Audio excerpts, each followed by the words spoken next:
Husky Fat Promotions.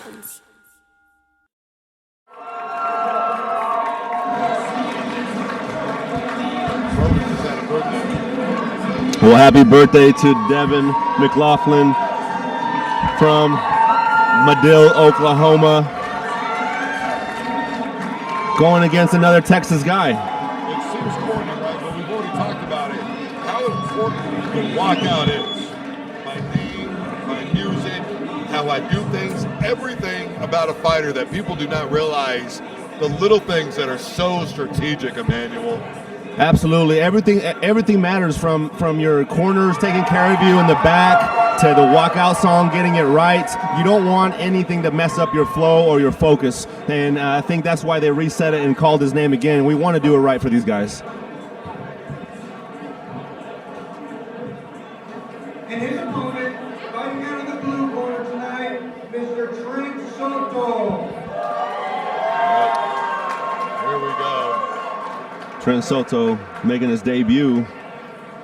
And he's 27. One of the things I really Mortal Kombat is that happening. Hey, he better come with that damage, with that violence, because you come out to Mortal Kombat or Undertaker or any of those songs. He's got that the mask on too, Brody. Oh, yes, wow. sir. Yes, sir. He's playing it up. He's doing it. It's part of it. Whether people love or hate Conor McGregor, the fact of the matter is, part of what you're doing is delivering a show, Emmanuel. It is entertainment at the end of the day. So if you can do something before your fight to entertain the crowd and get the crowd into this fight and hyped up, then do it. This guy's doing it, coming out with the Mortal Kombat song, coming out with the Mortal Kombat mask. You better come with some aggressive style. That means something to us. It looks like we had one of the fighters step out of the ring for a minute. Looks like Mclaughlin, who had to get reintroduced. Looks like he is on his way out. We don't have an official word as to what's going on at the moment.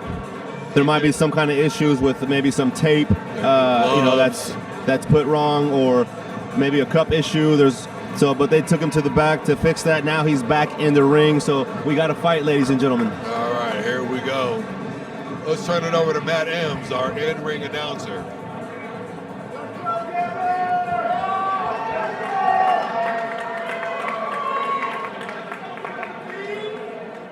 All right, this championship bout is the amateur flyweight division. This is being brought to you tonight by ABC Reviews Live in conjunction with GAF, along with Elite Craftsman Instruction. This is scheduled for 5 2-minute rounds in the 125-pound division. Fighting out of the blue corner tonight, bringing undefeated record of 3-0, representing Arlington, Montana, Iran, GS Boxing, Mr. Trent Soto.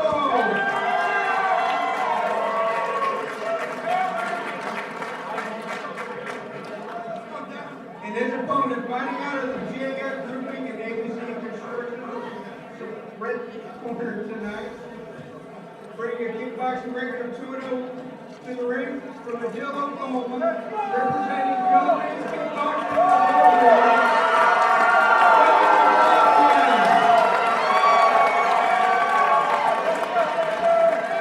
You know, one of the things that I've talked about over the years, Emmanuel, we see Trent Soto, 27 years old, making a debut.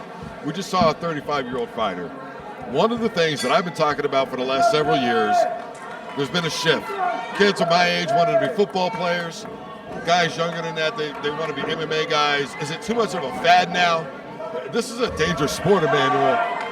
It is a dangerous sport, but you see a lot more guys training, in MMA and kickboxing and jiu-jitsu. But what I love about it is that it's growing. There's platforms for everything now. So whether you want to do grappling, whether you want to do kickboxing, whether you want to do MMA, there is a platform for you to compete at. I talked to Hoist Gracie about it face-to-face. I asked him, I said, do you like it better in your days of Pride, UFC, where it's at now? He said it made it relevant all over the world. It's the same rules for everybody. How do you feel about Hoist Gracie's statement? I mean, Hoist Gracie's a legend. Anything he says, you got to take in consideration. So he is a legend that I would absolutely listen to. he is a guy that it definitely changed the game of the UFC, of MMA, made jiu-jitsu a staple of martial arts in the world. So it's something that started with the Gracies and has evolved to something greater now. Well, and we're seeing it right now. A couple of guys, but this is one of the things though that Hoist talked about. Said, look, everybody just wants to see two guys stand there, duke it out, bleed it out. It's not about that. He said, we fight to prove that our style is the best style. Yeah, you know, I put, couple of good shots. Here we go. They're getting it on now. There's no hold. Oh, what a left. And it's out. Fisher's going to blame it off. He says no knockdown, but I don't think that's going to stop him from going in. Oh, nasty right there it is. Man, oh, man, they are going for it. A good left, another right. The killer instinct is coming into play. Neither man is backing down. Less than 10 seconds left in this opening round. It is 100% on right now. And kick me, I'm Irish. Missed an uppercut there, but he did give a right and a left back to each other. And they are literally smiling at each other at the end of that round, man. I love it, man. I love seeing these guys going at it, and you can tell that they love it. They're smiling. They're going at it. Neither one of them is backing down. They are moving forward, throwing everything in their arsenal at these guys.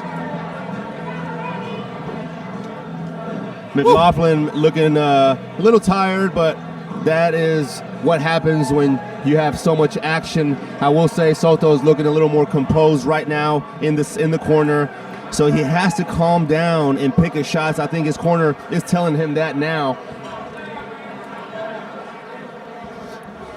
You see a little bit of the grimace, you know, from the cardio, you know, kicking in with Mclaughlin. And Soto, I think, like I said, looking a little more composed. Well, you know, I've interviewed Matt Brown. And like I told you earlier, I'd asked him, you know, what's your cardio plan? I think people really underestimate how important it is to not just get in there and be a gym bro and lift, man. You gotta have stamina. Absolutely, and that takes conditioning your body in training, you know, pushing yourself to exhaustion, to failure. That way when you come in here, it's not something new that you're feeling. A couple of good lefts earlier in the moments there. But, man, I am telling you what, there is certainly no backing down from Soto. It looks like he did put him down. He sure did. I missed what he got caught with, but I think it was a knee to the temple. Well, and I saw a right to the chin as well. Grimacing is Mclaughlin, but he's certainly willing to fight through it. Comes out swinging, but he doesn't connect, though, unfortunately. And right now, this round clearly belongs to Soto, Emmanuel. Soto getting in there, landing some nice hands, but Mclaughlin not giving up, coming in here and still being aggressive. He's got to be careful with Soto's knees coming right down the middle. Well, here we go. A couple of other good shots. You talked about it. The stamina not looking good right now for Mclaughlin. Soto may be able to use that, and there again. Got him with a left, but the official waving it off again. We've seen that time and time again tonight. Emmanuel, what do you attribute that to, all the wave-offs? Yeah, that's a tough one. You know, he did land a left hook, but it looked like he tripped a little bit. Him there. Ooh. Look out, he could be going, yeah, he's going to call it. He's saying no knockdown, but at this point, Mclaughlin, though, just doesn't look like he's able to stand on his own. Why is it the official stopping the fight, Emmanuel?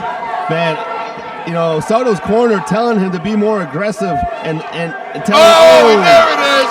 There is no denying that shot. Not sure if Mclaughlin's going to get up. He is wincing in pain.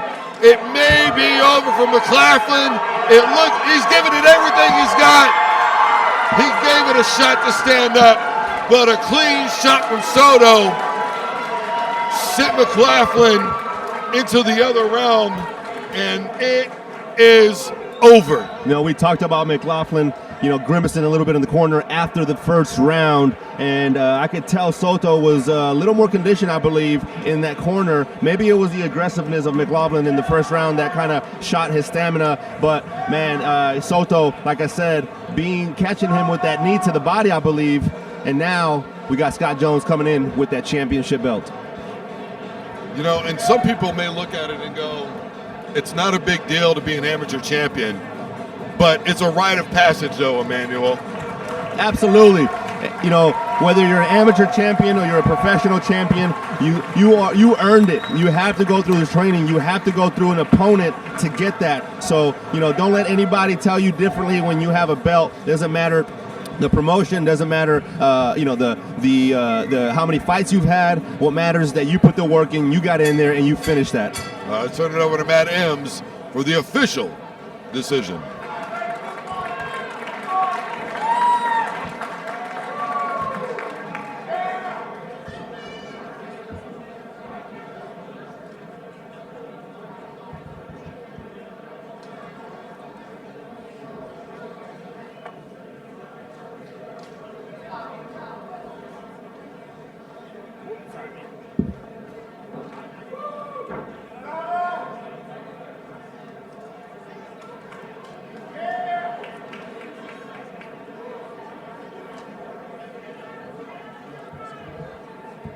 Our bout tonight went to 2 minutes into the second round. Your winner tonight, fighting out of the blue corner, your new amateur champion, fighting the Mr. Trent Soto. And there you see Scott Jones putting a strap on. We talked about pride in that belt, regardless of any level. That is a beautiful looking belt, my man. Did you see that middle part that spins? Yeah. That is a belt that you will not see anywhere else, I believe. That is a nice belt. I've earned some amateur championship belts. They weren't as nice as that one. Let me tell you. Well, there it is. Your AMI champion at 125 here for Kick Me I'm Irish is Trent Soto. Everybody, I'm Drew Doken. We are live in Edmond, Oklahoma. He's Emmanuel Rivera. Husky Fat Promotions.